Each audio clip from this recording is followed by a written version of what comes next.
Alan is an Alzheimer's advocate, personally understands the challenges of Alzheimer's disease, lost his mother and his 2 aunts to Alzheimer's.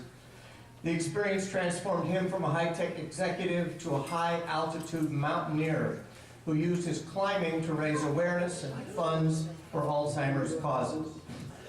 At age 51, Alan took early retirement to oversee the care of his mother, Ida. He worked for Hewlett-Packard for 30 years, but found time to start climbing big mountains starting at the age of 38. He's completed over 30 major expeditions with 8 climbs in the Himalayas and all 58 of his beloved Colorado's 14,000-foot mountains.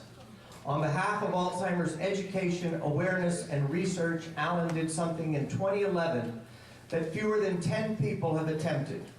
He climbed the highest peak on each of the 7 continents, including the top of the world, Mount Everest, in less than 11 months. All of this in less than 11 months. Alan lives in Fort Collins, Colorado, and today he'll take us through that journey. Please welcome Alan Arnette.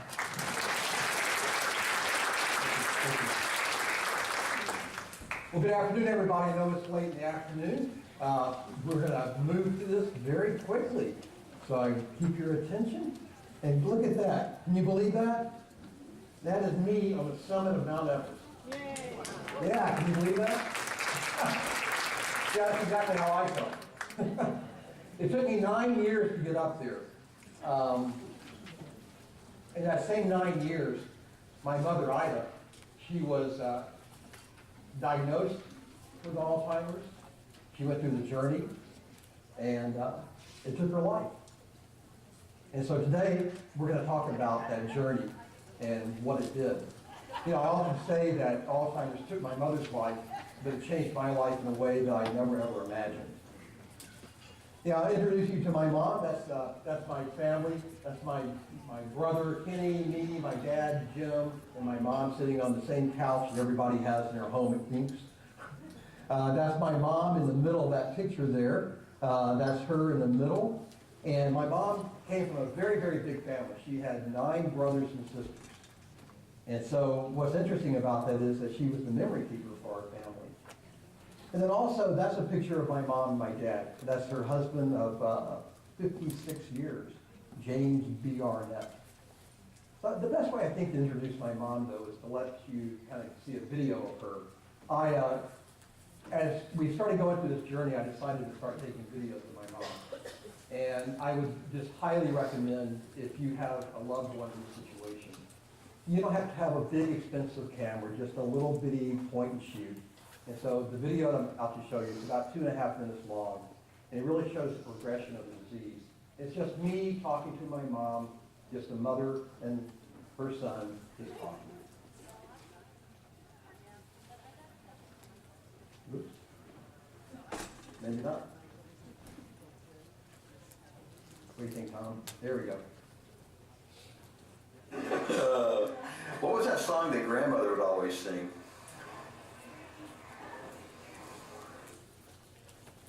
Whoops. I think I got too far ahead on that.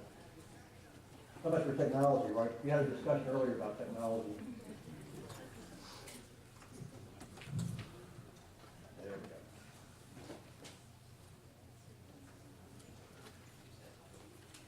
Yeah, I'm not sure what's going on with this now.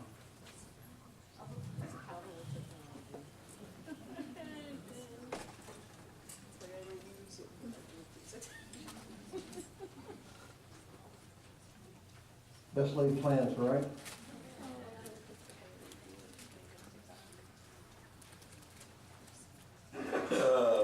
What was that song that grandmother would always sing?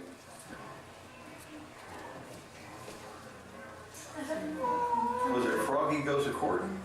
Yes, it was. How do you remember that? I don't know. I can't remember though how it went. Do you remember the song? Ride ha ha.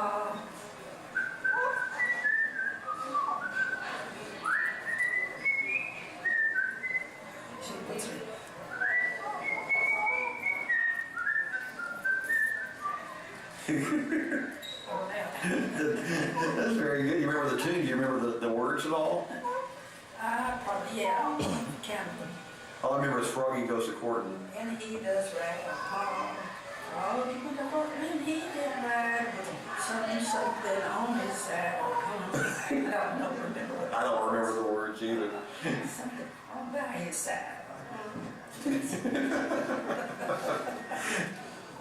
So if somebody could write something about you that was remembered your life, what would that be? Oh my goodness.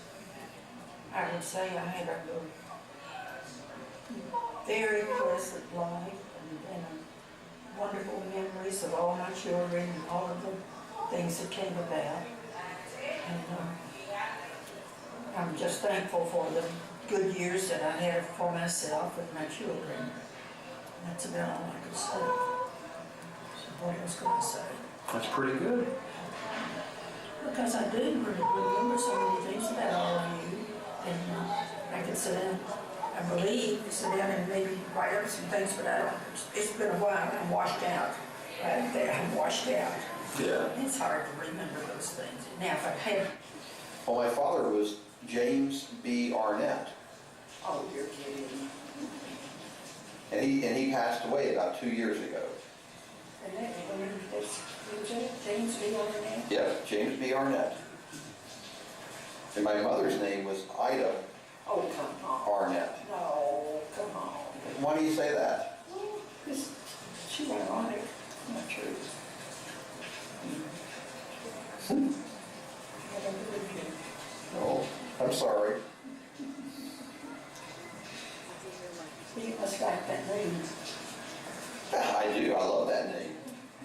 Because that's my mother's name. It's not. It is. I'll never know. You know, deep down you know. You know, I'm just so happy I have those videos. I look at them often, and I just think about my mom and what she went through, and one of the things about my mom that was pretty amazing. So, okay, what we're going to do, we're going to go to Plan B with this time. Go ahead and hit the, whoops. Seems to be a lag time with this. So let's hit the back arrow, and go back one, stop right there. Yeah, let's go almost to the right. Yeah, it's got mine. Okay, there we go. Yeah, it just helps me to remember my mom a lot, these wonderful videos, and again, I encourage you to do it. But, you know, my mom was, she was an incredible, inquisitive person. She was very dedicated to being a mother to my brother and I. But she also, you know, I often say that if she had been a man back in the 50s and 60s, she probably would have been the CEO of the company. But she wasn't back in those days, so she became a very dedicated mother and wife and homemaker. And we were kind of like the, you know, father knows best type of a family. And we grew up in Memphis, Tennessee, and that's what this is in their home, in the home I grew up in. So it was really the day that my dad was in intensive care in the hospital, and I was talking to my mom, and we went to a Perkins restaurant, a lot of those in Memphis. And I was sitting across the table from her, and she was drinking her coffee, and she always liked her coffee incredibly hot. I never understood how she drank her coffee that hot. But she took a sip of her coffee, and she put it down, and then she looked at me. And this was the defining moment for me. She took a sip of her coffee, she put it down, and then she looked at me and she said, "Now, who are you?" Yeah, and it just, you know, it was like a pin through my heart. And that was when I realized that my mother was not just getting old. My mother was sick. And the more I started to look into it, and some of the earlier speakers have touched on this, that I talked to the doctor, and actually I talked to the doctor in the hospital hall when my dad was in the intensive care. And he just said, I said, "What do you think is going on with my mother?" "Oh, she has early dementia. She has Alzheimer's." I said, "What can I do about it?" He goes, "Nothing." Literally. He turned on his heel and walked away. How many people have had that same experience? Yeah, it just, this was in 2006. so about 7 years ago. And I still talk to people that have the same experience today. I'm not criticizing the medical community, but clearly there needs to be work there. When that happened, though, I started to research it, and I said, the word I kept coming up with is unacceptable.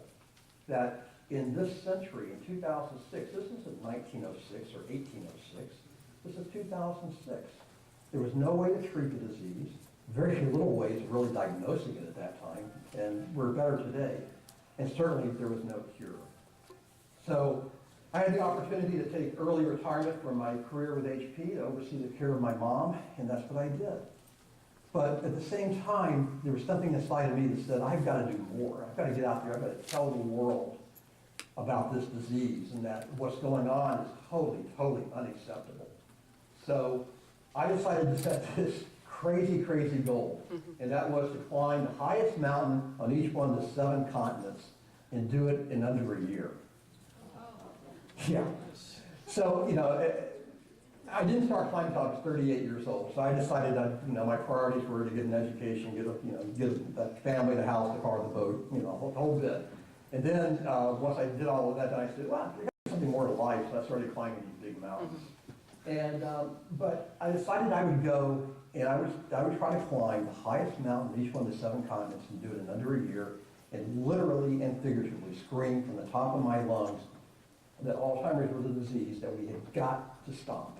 And we've got to do a better job of taking care of the caregivers along with that.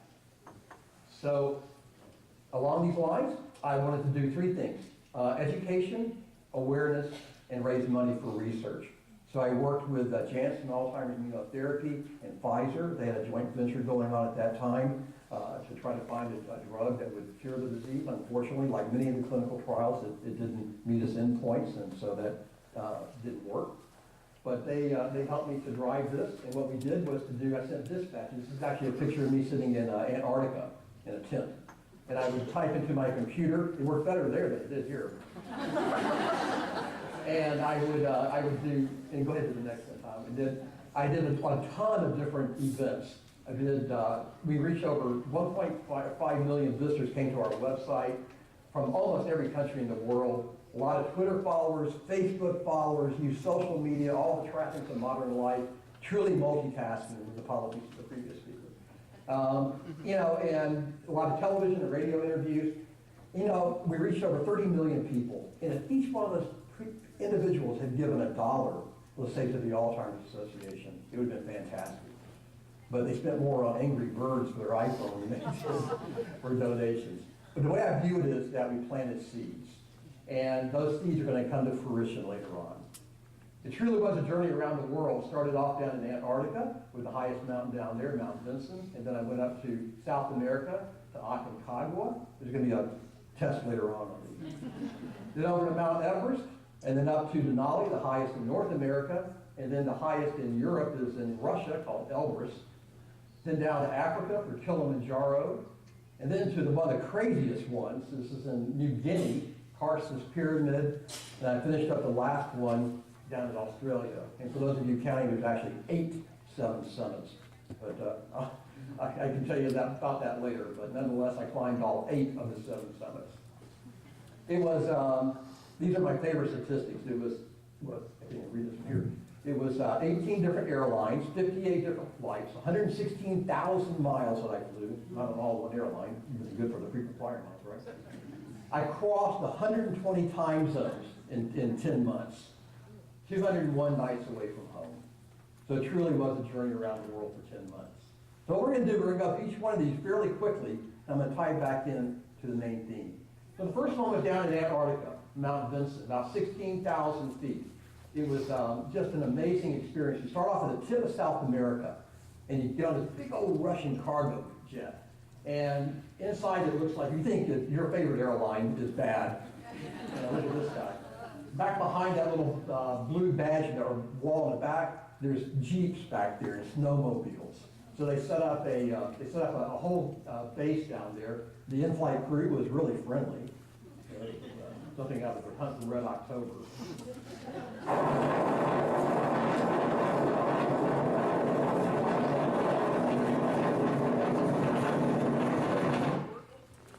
That's what we were greeted with when we Oh, landed. man. It's a typical day in beautiful Antarctica. So we had to wait for the weather to calm down, and we built snow walls around our tents. And we did that almost every day, because every day the wind would pick back up and it would blow the snow walls down. So eventually the weather did clear up, and we started heading up higher. And this is going up one of the ridges of Vinson. You see our team, you see the rope there in the middle, kind of roped together as you're going up. And this is almost near the summit. And this is one of my favorite pictures of all the climbs. This is about 16,000 feet overlooking Antarctica. And what you see there, you may think those are clouds, but that's actually ice and snow. And just as far as you could see, it was unbelievably pristine, incredibly quiet. There was nothing, the sky was a color blue I've never seen before in my life. Unbelievable. And absolutely silent. So we eventually summited on December the 9th, 2010. And that's me with my Tenzing Norgay pose, holding my ice axe. I try to do that for all of them. When successful, you'll see. But you know, each one of these summits, I had a satellite telephone with me. I would call back, and the technology I had would allow me to leave basically a voicemail, which would go onto my website, and then that would also go onto Facebook, and it would mail out to all the followers. And so people real time would hear as I summit each one of these mountains. And this one, I left a message I talked about early onset.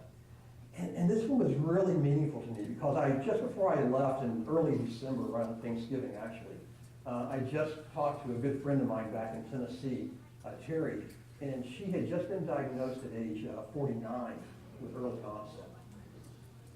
So I'm 54 at this point, 3 years ago, and I'm thinking to myself, what if I couldn't remember this pristine, unbelievable scenery looking out over Antarctica? What if I couldn't remember all the training that I put into this event? What if I couldn't remember my mom? That's what early onset is. We often think of it as Alzheimer's and dementia being an old person's disease, but we all know that it's not. Okay, the next one was in Argentina. This is Aconcagua. Again, there's going to be a test, not only pronunciation, but also spelling. Wait till we get to Kosciuszko. So it's the highest mountain outside the Himalayas, and there you can see it. It's a pretty pointy mountain. It's not all that technical to get to.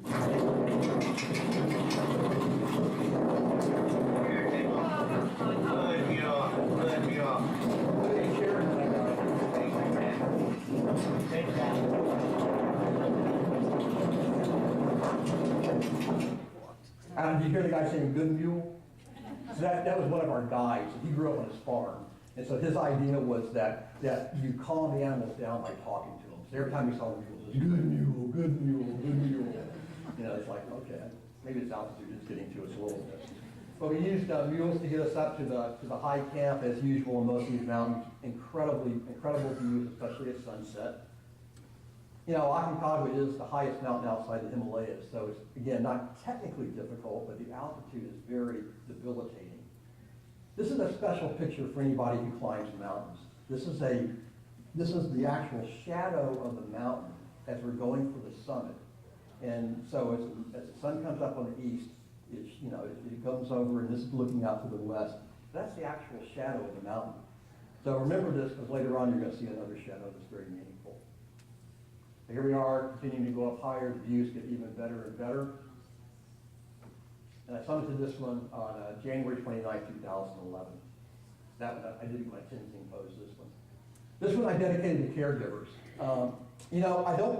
It's funny, my dad was the administrator for a nursing home. So I grew up in an environment of healthcare around people, and his particular nursing home specialized in people who had diseases with no cures. So I saw a lot of families that were just destroyed by whatever disease that was in my father's nursing home.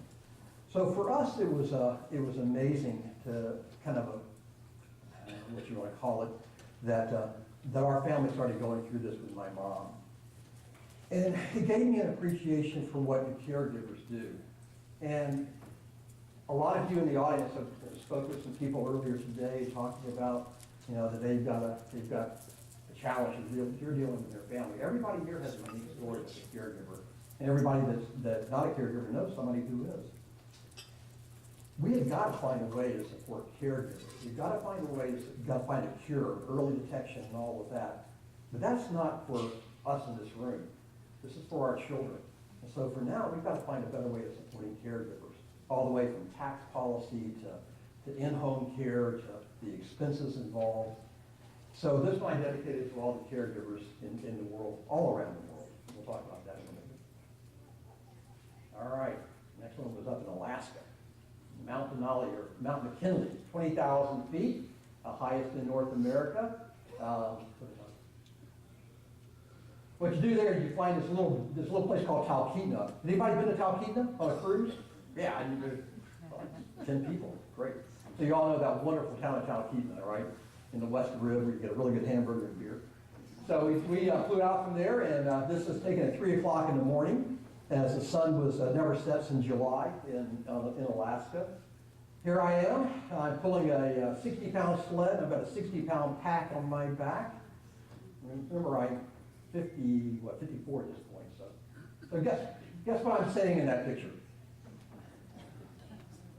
I'm saying, where are those mules? Well, we kept climbing. We got up to 17,000 feet. And again, the views just continue to get better and better. But I got up there and everything was going perfect. We were right on schedule. And then this is what we were greeted with.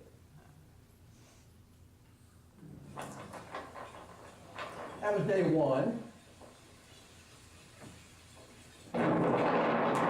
Day two.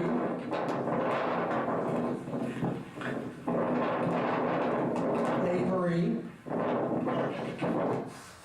This is day 4. Thanks, sir. You just keep that there for a little bit. This is day 5. That's day 6. So, ended up that the weather moved in, and that one of my teammates there, he's reading Moby Dick out loud. So, the weather closed in, and all we can really do is just stay in this tent. And we just sat there, and every morning was Groundhog Day. We'd get up and look out the tent, have, whatever ramen noodles we would have for breakfast every single morning. And we would see this lenticular cloud, this wave of wind up here. And this is probably blowing somewhere between 70 and 100 miles an hour. So it would be total suicide to try to climb up here at this point. But every day we thought it would get better, so we ended up staying there for 8 days and 7 nights. So we were running out of food and running out of fuel and everything else, so we finally had to give up and go back down. And I got back home, and this is what I saw on my Facebook page from a friend. Alex, sorry about your failure on Denali. Well, all right, so I'm laying there in this tent listening to all about Ishmael and all this. I'm learning more about Moby Dick than I ever want to know about whales. And I'm thinking about, what if I don't summit? I mean, I'm here to climb these mountains. And definitely climbing a mountain, you stand on the summit and you do your Tenzing pose and everybody will do. Well, what happens if I don't summit? Well, I thought long and hard about that. Remember, I got my satellite phone. So every couple of days I would call into the website and I would do an update. It's like, okay, day 3, we're still here, talk to you tomorrow. Okay, day 5, still here. Well, one day I decided that, it looked like we weren't going to summit. So I decided to start telling some stories about my mom. And one of the stories I wanted to tell was that my dad, as I mentioned earlier, his body was failing. He was about 88 years old, and he had a great life, but his body was failing. And so he was in intensive care in the hospital in Memphis. So I took my mom to go see my dad, and we had arranged to have him taken out of the medically induced coma that he was in so I could talk to him. So went up to him, and he's in the bed, and Mom's standing over in the corner. Mom's a purse lady, so she's holding a purse. And so I looked at Dad and held his hand, and I said, Dad, if we take you off the tubes, you're going to pass. He squeezed my hand, and he nodded his head as best he could. And I knew we had closure. Kind of growing up in this medical environment, we had powers of attorney and all the DNRs and all that kind of stuff. So, but I really knew what Dad wanted. My brother did too. But it was great to have that closure with him. And I looked up. He kind of smiled as best as he could. I knew everything was okay. I looked back in the corner, and here's Mom, and she's just standing there. And she's looking at me. She's smiling, nodding. Mom didn't have any idea what was going on. She didn't know that her husband of 56 years was going to die 2 days later. And I told that story over the satellite phone, standing in the snow up on 17,000 feet on Denali. And I was able to reach thousands of people that understood this is what Alzheimer's is. It robs people of their lives and it robs people of their memories. And it's totally, totally unacceptable. So I dedicated this one. I don't call it a failure. I call it a non-summit. So, yeah, I talk about rationalization, right? And so I dedicated this one to researchers. And I feel like a failure is when you attempt something hard and you don't learn something from it. That's a failure. I learned a lot from being in a tent with 3 other smelly guys. And eating the food and watching the clouds and the crazy weather and all that stuff for a week up there. But medical researchers also go through a lot. And we're seeing this playing out right in front of our eyes right now with Alzheimer's. We saw it with HIV/AIDS, we saw it with different forms of cancer, we've seen it with diabetes, we've seen it with a number of diseases. And we are smack dab in the middle of this fight. And I've never been more optimistic than I am right now that we will find a cure. There's a sign right here that says the Alzheimer's Association is the largest private nonprofit funder of Alzheimer's research. Thank you. But that's what it's going to take. A lot of you know the statistics that for every dollar spent by Medicare and Medicaid or by the NIH, for every dollar spent on care, 1 penny is spent on research. The equation is upside down. And we've got to find a way to reach Washington, but until that happens, nonprofits are the way to go. Okay, so the next crazy climb, whoops. I don't need to see that again. Next crazy climb was in Russia. The highest one there is called Mount Elbrus in southern Russia. Go ahead. It's about 18,000 feet. It's a dual volcano. The highest peak is the one on the right. It's about 5 hours longer to get to that one than the one on the left. Went with a Russian team, traded the snow and ice of Alaska for the green grass of southern Russia. Really nice. This was our guide. He had to take a smoke break every 30 minutes. Yeah, he was crazy. This is Igor. I promise you that was his name. Igor didn't speak a lick of English. I didn't speak a lick of Russian, but every morning we did our calisthenics. So we really had a good time. Got up there and again left in the middle of the night. This is the Alpine Glow in the early morning. It started heading up higher. And I summited that one in August of 2011. And this one I decided that for my telephone call from the summit, I would ask people to reach out to 5 friends and make 5 points. And a lot of these points that we've heard today from other speakers, but this was a couple of years ago, but it's pretty much still valid. A new case of Alzheimer's disease is diagnosed every 69 seconds, 68 maybe now, 67. For our care with our mom, it was over $5,000 a month. You just heard earlier today, it can be anywhere from $2,500 to $10,000. Unbelievably expensive, unbelievable. Depression, this is the silent victim. If you're a caregiver, you've got to take care of yourself. Depression is higher amongst caregivers than it is the general population. You've got to take care of yourself. You can't take care of your loved one if you don't take care of yourself. I can't repeat that message too often. You've got to let that sink in if you're a caregiver. You've got to take care of yourself. Treatments only address the symptoms, and there's no cure yet. So I asked everybody following this to send those messages to 5 different people. Kilimanjaro. Anybody been to Kilimanjaro? Sometimes people have. Yeah? I've seen it. Did you climb it? No. 19,000 feet, highest in Africa. You go through what are called microclimates.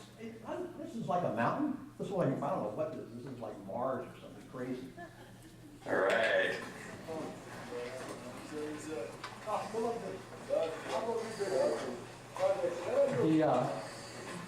The Kilimanjaro National Park requires you to hire these porters. It's actually been incredibly popular, and it's a really good program. These guys are carrying like 30 pounds on top of their head, and they go with you all the way to the top. These guys are unbelievable, unbelievably strong, and just really good natured. The snows of Kilimanjaro. This is from one of the high camps, actually seeing the snows up there. But we started off in the middle of the night as usual. I'll talk a little bit about that when we get to Everest. And there's a headlamp. Here's the snows up on the crater itself. And I summited this one in September. September is World Alzheimer's Month. And you know, I was talking about this Russian, being in Russia. It was really good because some of the people were, they were university professors that were on this climb. And there was me and 8 Russians. And they spoke pretty good English. And it was really interesting. I found myself sitting in southern Russia, high on this mountain, talking about dementia and aging and how the Russians care for their elderly. And you know what? They got as big a problem as we do. This is not a U.S. problem or an Australian problem or a UK problem. This is a human problem. And it really got driven to me home by talking to the Russians on Elbrus that day. All right, this is the strangest climb of all of them. Carstensz Pyramid.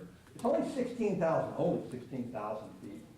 And it's in Oceania, which is just north of Australia. Jungles.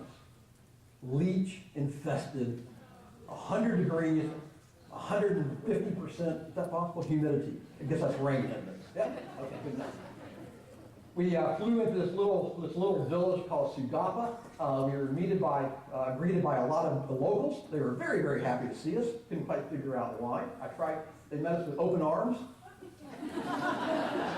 Thank you for laughing, thank you. Okay, I tried to fit in. All right, this is audience participation. Can you pick me out? Let's zoom in a little bit more. Well, all right, so you see the dude to my right. I don't know if he got like a blowtorch or something. I don't know what this thing is.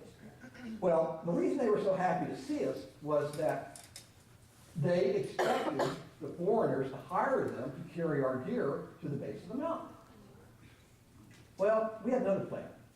It was going to be 7 days through this leech-infested rainforest where you go up to your knees or waist in mud, or you take a helicopter.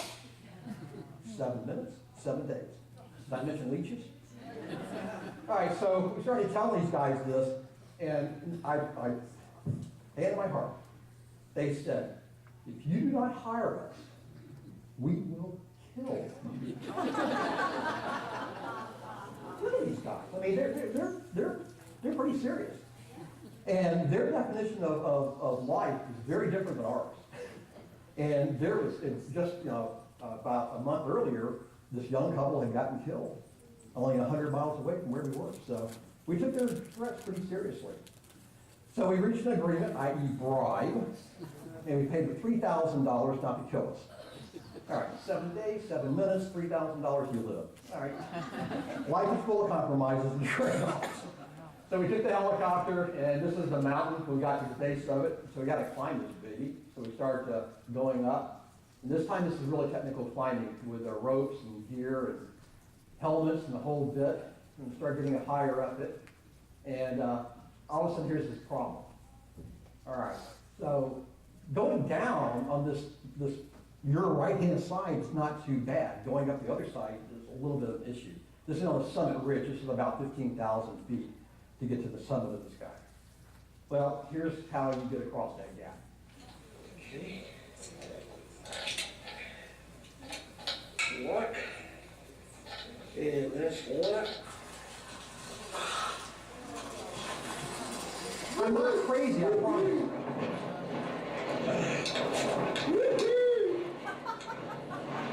What else are you going to say?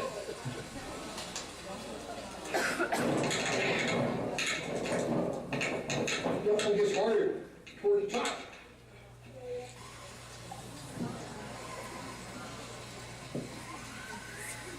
All right, I did have a couple things.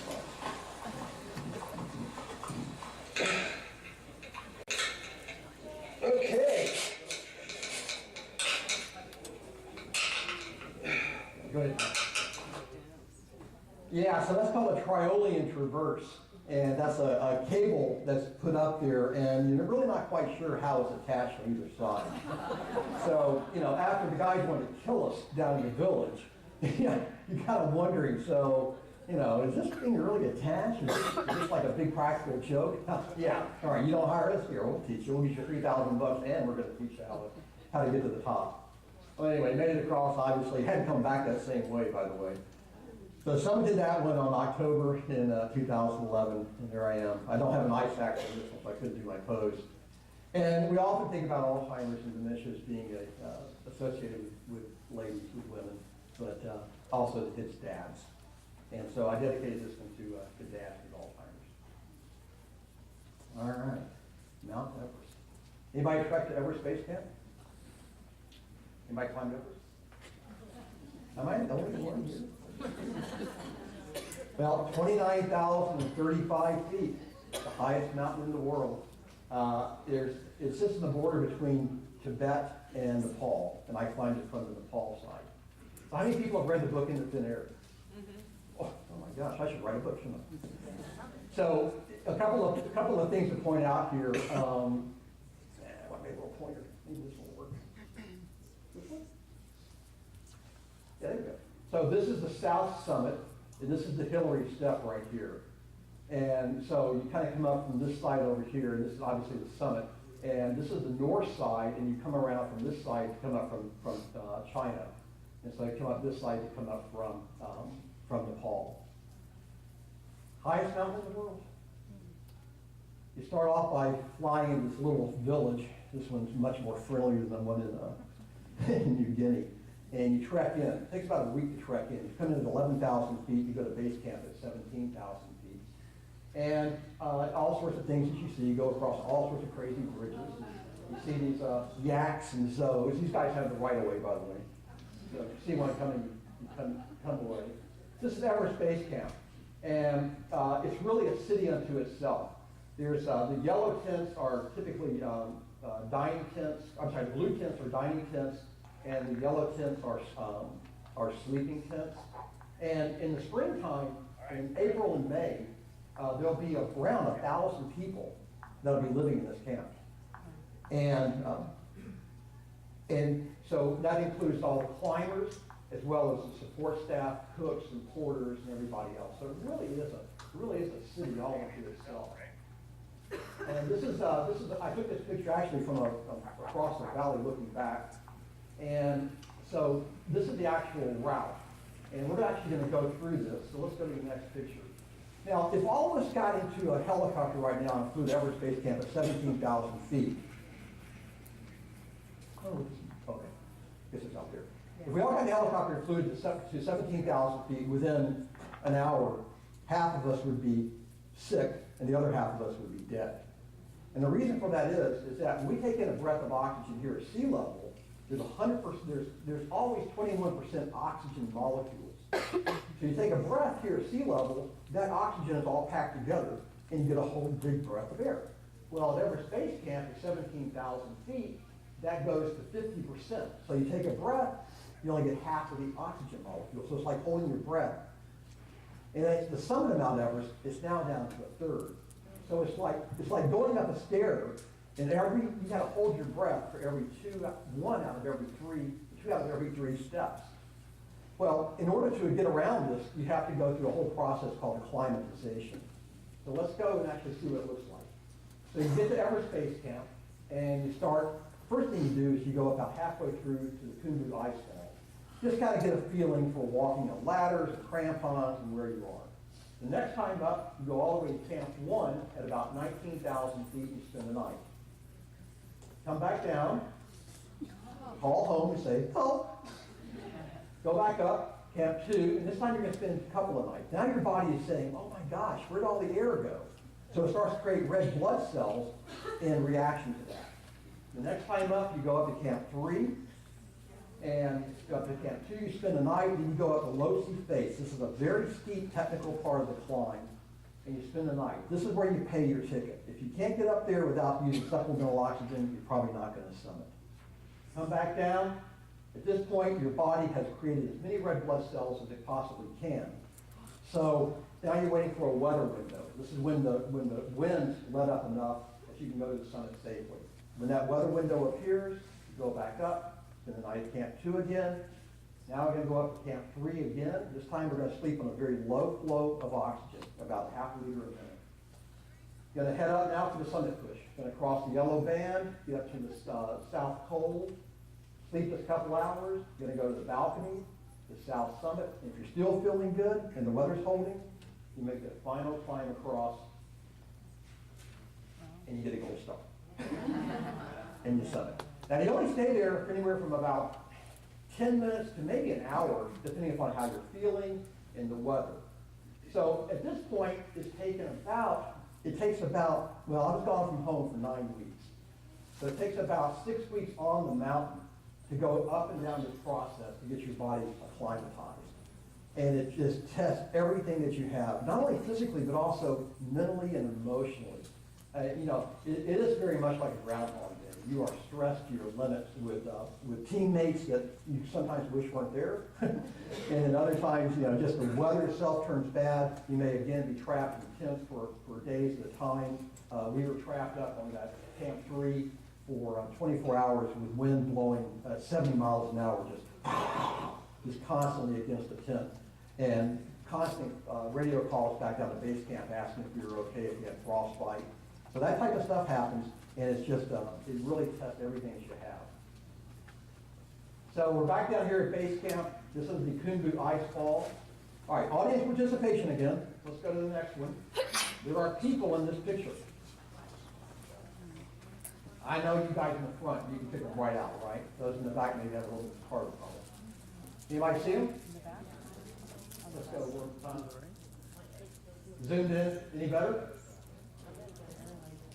One more time, Tom.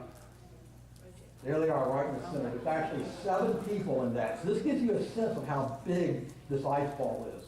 This is 2,000 feet of moving ice and snow, and it moves up to 3 feet a day. So if you're going up through the ice ball, this is what you've got to look out for. These seracs, this tall tower, this thing can fall over at any moment. So as you're going through the ice ball, you're going as fast as you possibly can, which is about like this. No exaggeration. I mean, you are just plodding along, doing everything you can to help build up red blood cells so that you can try to get to the summit. Well, there's also crevasses in the ice ball. Once again, I took a lot of inspiration from my mom in preparation for climbing. That's 2, 3,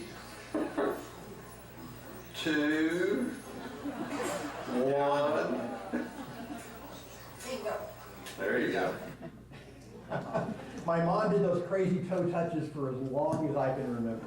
I mean, talk about staying active. I mean, she would do that. I can't do them now. Well, I practice on ladders at home and try to get ready for it. And this is what it really looks like.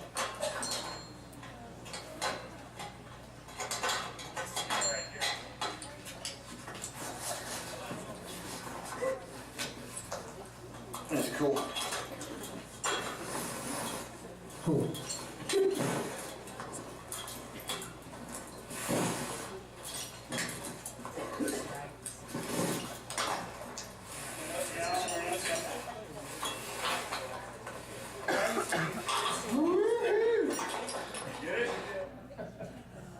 So the key here is to keep your eye focused on the rungs of the ladder, not the 100 or 200 feet below you as you're going across. So I actually had my camera and I was taking that picture of across the view there. Kind of fun, kind of cool. Here we are in the western comb. This is looking at the route ahead. You basically have to go straight up that low-sea face right there. This is a crazy area. Those of you that did read In the Thin Air may remember John Krakauer talking about the heat. It's very, very true. It can be over 100 degrees Fahrenheit in this valley right here because the sun reflects off the ice and snow. So you put snow on top of your head to kind of keep you cool. You see people, the first guy, they're taking off layers. And then when the sun goes behind the clouds or behind the mountain, it can go back down to 0 degrees. just like that. It's really an amazing place. So this is headed up the Lhotse face. You can see some of the tracks there. Very, very hard ice, so you've got crampons, spikes in your boots at this point. But when you get up to Camp 3, it's unbelievable. So you can see the clouds at the base down there. That's where we came up from the Kundu ice fall. This is at sunset looking out over. This is another one of the 8,000 meter mountains, Choya, the one on the far left. My teammate Miriam, in her Sherpa, she's 37 years old from Germany. She was the 4th German to summit, and she was my teammate on the summit push. So here we are heading around. That's Everest back there, and see how pointy it is. And I'll show you in a second, but it is just as steep as it looks. So this is the South Pole. This is 8,000 meters. This is another whole world. Got up there at about 9 o'clock in the morning. And we knew we had to leave around 9, 10 o'clock that night. So we had about 12 hours, which was pretty good to rest up. But you're sleeping on, or just kind of resting on, again, about half a liter a minute of oxygen. Just basically trying to rehydrate and eat as much as you can. But we got up there, and then this is what greeted us a couple of hours later. So this is the route that we've got to go up. And all of a sudden, the wind started to pick up again, and it just starts to go crazy. So I'm laying in the tent. I look like I'm dead here, I'm not. Got my oxygen mask on, sunglasses, phenomenally bright, so you got your sunglasses on all the time. I'm laying there, and you can imagine what's going through my mind. Well, one of the things that's going through is this hard or is it impossible? And I've used this in life. You know, when taking care of my mom, looking at the finances, trying to figure out medicines and everything else. You know, is it hard or is it impossible?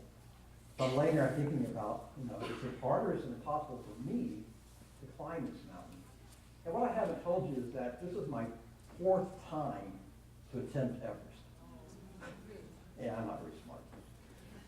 So each time I got up to that point with the line, you really can't see if I changed colors right there below on the right-hand side. And I tried it in 2002, and I got altitude sickness. In 2003, my body just didn't acclimatize. In 2008, I lost my mental toughness. I gave up. I got up to right there that spot, and it was about 1 o'clock in the morning, and I was tired. So I stepped aside, and I let 40 people go by me. I counted on my sheet. Every time somebody passed me, my own belief in myself just went down a notch.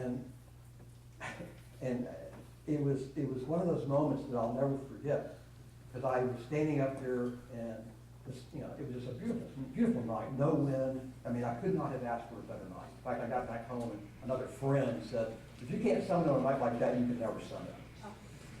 And I said, I'm gonna go higher. No, I gotta go back down. This is Mount Everest. You gotta keep going. And I literally paced back and forth. The Sherpa who was with me was just like, "Make up your mind, buddy." And I finally decided that I just didn't have the mental strength. I could go higher, but I wouldn't try to go lower. Well, again, here it is now, 2011, and I took inspiration from my mom. We actually missed a picture there, but that's okay. My mom broke her hip towards the end of her life. And I remember talking to her, and I said, "Mom, how's your hip?" "It's fine." "No, you just broke it." "No, I didn't." "Yeah, you did. You broke it, and you had an operation." "I did not." So I was like, I learned a long time ago, don't argue, right? But she handled her Alzheimer's with unbelievable dignity. The previous speaker talked about sometimes people get agitated and they become angry and mean. Mom only experienced that a couple of times. In general, she was really, her dignity, her sense of humor, and everything about her just really stuck with her throughout the entire disease. And she never lost her basic personality. So I didn't complain a lot about all of this. Let's just keep going on. And one more time. And yeah, here she is. So I was laying there thinking about all of this, and about 9 o'clock at night, all of a sudden that wind just stopped. And just like somebody hit a switch on the wall. We got up and put on our down suits and put oxygen in our backpacks and started to head higher. And this is Connie, he was my Sherpa. 47 years old, 4 kids. This was his 13th summit of Everest. He was my caregiver. You know, and it's unfair to say to Sherpas that you just tie your line and the Sherpa hauls you to the top. But I can honestly say that Connie was instrumental, and I probably would not have made it if it hadn't been for him setting the pace and believing in me to keep going. Well, here it is. This is the actual area that we were going in. Go ahead. One more. You got to do it. Hang on just a second. And so now it's about 3 o'clock in the morning, and I'm climbing this area right through there. This is an actual picture taken from another mountain the morning I was coming down from the summit. And you can see some of the climbers there. And so as I'm going up higher, about 3 o'clock in the morning, unbelievably cold. It's about 20 degrees below zero. The wind is really starting to pick up. And so I'm starting to really question if I can do this or not. Again, this is the 4th time. And, you know, again, it's another idiom for life, is that there's 1,000 reasons to give up, but only one to keep going. And in my previous attempts, especially that 3rd one, I found 1,000 reasons. I focused on the reason why I couldn't do it. This one, I was going to stand on that summit, and I didn't care what it took. Maybe I had summit fever, I don't know. But I got up to the south summit, and the sun was just starting to rise. Here we are going to Hillary Step, crossing that big old rock. The sun is starting to come up. I'm starting to feel the warmth of the sun. And I didn't know this, but one of my teammates, the Sherpa, had a video camera, and he videoed us coming up. I didn't find out about this until 6 months later. So I'm up here in this pile, and I've got my satellite telephone, and what you're going to hear is me calling back to the website. I had this big, long speech prepared, but this is all that came out. You see the sun on the cornice. This is sunrise, 5 a.m. This is from the summit of Mount Everest.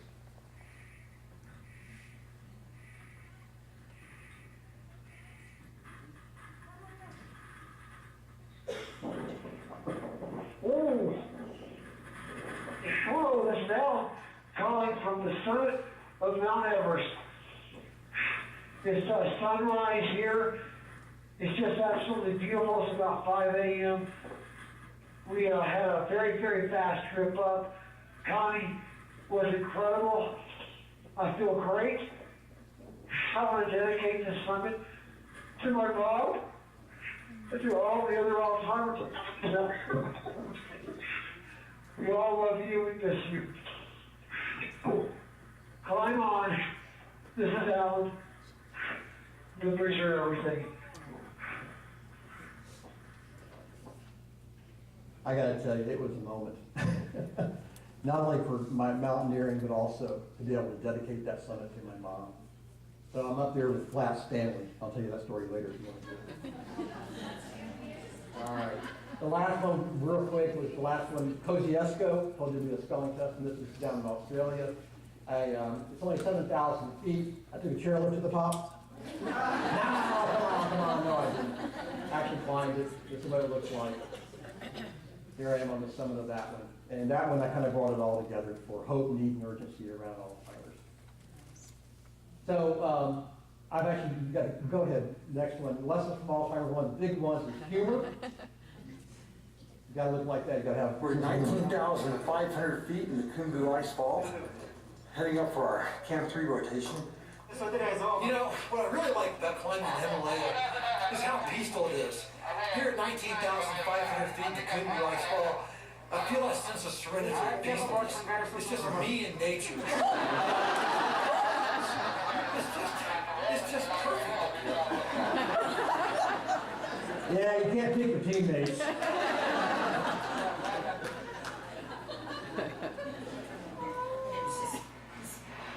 Thing it does is it sends it. You haven't heard it? Oh, is it like a little Santa Claus doll? Yeah, oh, it's had this good. I want you Yeah, it spins around and it shakes its booty. to, yeah.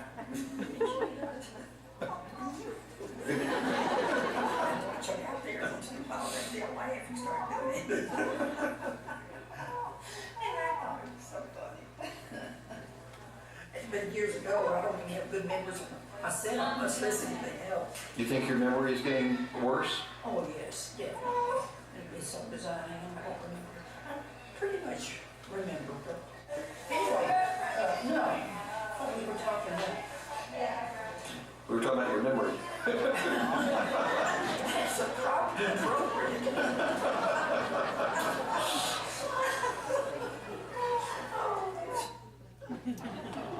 I miss my mom.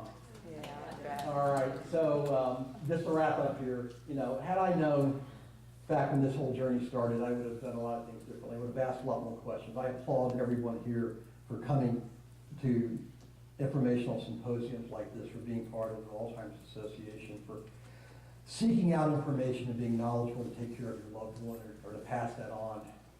I would have asked a lot more questions, a lot more financial planning. Ended up that my mom got approved for Medicaid 2 days after she died.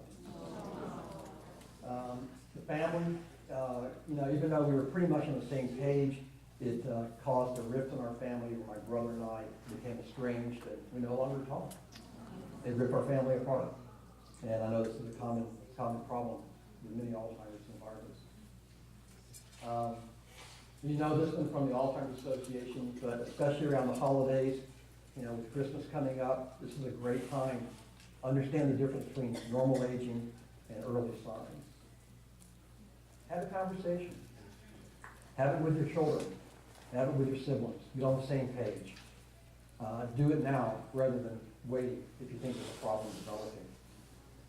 All right, so I'm going to wrap it up by just, learn, share, commit, and enact. Just don't take this information and go home and carry on your normal life. Do something with it. Take advantage of it. All right, so I'm going to wrap up. Climb on, get down,